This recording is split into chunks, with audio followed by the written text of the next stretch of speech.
Hi everyone, this is me Shifa and welcome to the channel. I hope you all are fine and doing great. So this video is for all the students of class 12 who are confused for their English strategy. So today I am going to share you my strategy that I am going to follow from today. So अगर अभी आप तक आपने कुछ भी नहीं पढ़ा ना, then from today if you are starting you can complete your English very well.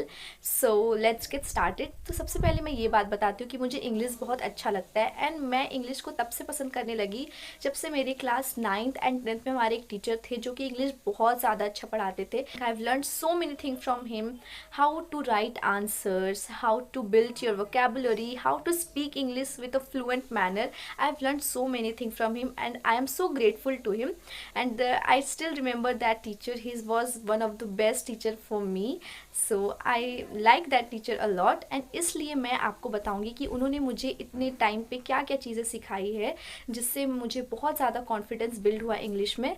तो सबसे पहले मैं अपनी इस सिलेबस की बात करती हूँ. देखो सिलेबस हमारा जो है वो बहुत ज़्यादा लेंदी नहीं है, बहुत ही सिंपल हमारा सिलेबस है. तो let's start. So this is our syllabus. तो सबसे पहले आता है हमारा अनसीन पैसेज जो कि 22 मार्क्स का आता है. Can you believe? देखो कई बार हम ऐसा फील करते हैं ना कि उस बंदे ने हमसे ज़्यादा पढ़ रखा है and we are very slow, मैंने बहुत कम पढ़ रखा है. तो अनसीन पैसेज में ऐसा कुछ नहीं है क्योंकि अनसीन पैसेज तो सबके लिए अनसीन है.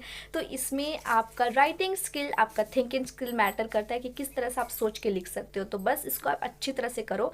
एंड उसके बाद हमारा आता है राइटिंग सेक्शन जिसमें सिर्फ 4 चीज़ें and that is notice writing, letter writing, report या फिर आर्टिकल. ये दोनों में ऑप्शन मिलता है या फिर इन्विटेशन और रिप्लाई, इन दोनों चीज़ में भी ऑप्शन होता है. एंड ये हमारा 18 मार्क्स का होता है. बहुत ही शॉर्ट है, कोई ग्रामर है ही नहीं है. 10th में इतने सारे ग्रामर्स थे, इतने हार्ड राइटिंग सेक्शंस थे, इसमें कुछ भी नहीं है, बहुत ईजी है. अगर मैं बात करूँ लिटरेचर की तो ये 40 मार्क्स के होते हैं एंड हमारे पास 2 बुक है, वो है फ्लैमिंगो एंड विस्तास. एंड दोनों ही इजी बुक है, दोनों में इजी चैप्टर्स है. ठीक है, एक में हमारा फ्लैमिंगो में सिर्फ 8 चैप्टर्स है, विस्तास में हमारा 6 चैप्टर्स है एंड पोइट्री हमारे पास सिर्फ 5 है. तो हमारे पास सिलेबस की तो कोई प्रॉब्लम नहीं कि बहुत लेंदी या बहुत ही ज़्यादा सिलेबस है, ऐसा कुछ नहीं है. ईजी सिलेबस है and we can cover it easily. तो अब let's move towards our strategy. आज है हमारा 5th of March and let's consider कि 9th ऑफ मार्च तक हमें अपने सारे बेसिक सारे कुछ खुद से स्ट्रॉन्ग कर लेना है. उसके बाद हम अपने लाइव सेशंस और मैराथन अटेंड करेंगे जो कि सारे टीचर्स स्टार्ट कर देंगे उस टाइम से. ठीक है, तो इस बीच में आपके पास 4 या 5 डेज रहेगा. तो इन डेज़ में आपको एटलीस्ट 2 डेज़ में आपको अपने लिटरेचर को कंप्लीट करना है. देखो बहुत ज़्यादा हार्ड नहीं है. अगर आप एक मैराथन उठाते हो ना तो ईजिली आप एक दिन में फ्लैमिंगो, दूसरे दिन में विस्तास कंप्लीट कर सकते हो along with some questions. And अभी मैं अगर आपको रिकमेंड करूँ कोई बेस्ट यूट्यूब चैनल जिस पे आप बहुत ही अच्छी तरह से सब कुछ कर सकते हो, then that's English by Tania Sharma. मैं ना क्लास 10 से इस चैनल को फॉलो करते आ रही हूँ and she teachers like wow. मुझे बहुत पसंद, अच्छा लगता है उनका पढ़ाने का तरीका. I like her a lot. तो देखो वो ना कम टाइम में बहुत ही अच्छे से सब कुछ क्लियर कर देती है, लाइन बाय लाइन एनसीईआरटी को पढ़ाती है. तो आई विल रिकमेंड कि आप उनके लिए जाओ. अगर मैं बात करूँ ग्रामर या राइटिंग सेक्शंस वगैरह के लिए then you can go for dear sir. वैसे तो तानिया मैम अच्छा पढ़ाती है लेकिन अगर तब भी आप थोड़ा सा कन्फ्यूज हो तो then you can go for dear sir. अच्छा ठीक है, अगर आपने 2 दिन में ये चीज़ों को कंप्लीट कर लिया उसके बाद आपको आना है राइटिंग सेक्शन में एंड एक एक करके आप उठाओ एंड क्वेश्चंस के साथ इसको प्रैक्टिस कर दो क्योंकि I believe that writing section and passage is all about practicing. जितना ज़्यादा प्रैक्टिस करोगे आपकी माइंड उतने ज़्यादा उस चीज़ को समझना सीखेंगे, उतना ज़्यादा आप अच्छे से लिख पाओगे. क्योंकि एग्जाम में कोई स्पेसिफिक क्वेश्चन तो नहीं आएगा, हमें तो पता नहीं कौन क्वेश्चन आएगा. तो इसलिए ज़्यादा से ज़्यादा प्रैक्टिस करो ताकि जब एग्जाम में क्वेश्चन आए तो आपके पास एक क्लियर पॉइंट ऑफ व्यू रहे कि किस तरह से अपनी चीज़ों को आगे रखना है.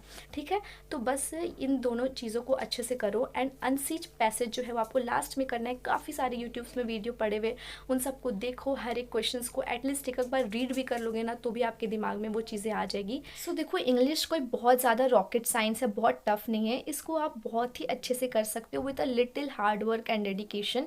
आप बहुत ईजिली कर सकते हो. And vocabulary and key words are very important. हर चैप्टर्स के कुछ की वर्ड्स होते हैं जो आप अपने दिमाग में रखो, ध्यान में रखो एंड वो जाके लिख के आओ. टीचर्स बहुत ज़्यादा अप्रिशिएट हो जाते हैं उस चीज़ से. If you are writing key words, you are using some unique words, you are using correct spellings, ये सब चीज़ बहुत ज़्यादा इंपॉर्टेंट होता है इंग्लिश इंग्लिश में। And practice is very important, जितना ज़्यादा प्रैक्टिस करोगे इंग्लिश उतना ज़्यादा स्ट्रांग हो जाएगा। जैसे अब आप इंग्लिश बोल भी रहे हो ना, तो उसमें भी प्रैक्टिस की बहुत ज़्यादा ज़रूरत होती है। इंग्लिश इज़ नॉट समथिंग कि आपने कहीं से भी सीख लिया या फिर कहीं से भी पढ़ लिया तो आप कर लोगे। No, it needs practice, regular practice, which is so important. तो इसलिए मैं कह रही हूँ कि अभी से आप स्टार्ट कर दो। एटलीस्ट 5 मार्च से भी स्टार्ट करोगे तो 9 तक आपका सारी चीज़ क्लियर हो जाएंगे। उसके बाद अपने लाइव सेशंस को अटेंड करना, इससे आपकी चीज़ें और स्ट्रांग हो जाएगी एंड 12th तक आपका एग्जाम हो जाएगा।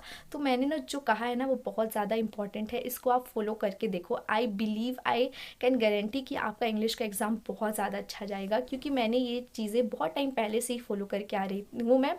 एंड ये टाइम जो अभी हमारा गैप डेज है, इसको यूटिलाइज़ करना सीखो। अभी बहुत सारे लोग होंगे वो सोचते होंगे कि अभी कोई टीचर्स कुछ अपलोड नहीं कर रहे तो हम भी आराम से रहते। नो, अभी इस चीज़ों में, इन सब चीज़ों को करो तो बहुत ज़्यादा इंपॉर्टेंट होगा। So that's all for today's video. I hope you like the video and found it informative. Please don't forget to like, subscribe my channel and share it with your friends, and let me know if you want a separate video that how you can write your English answers and paper presentation. I will make new video for it. So that's all for today. Bye bye.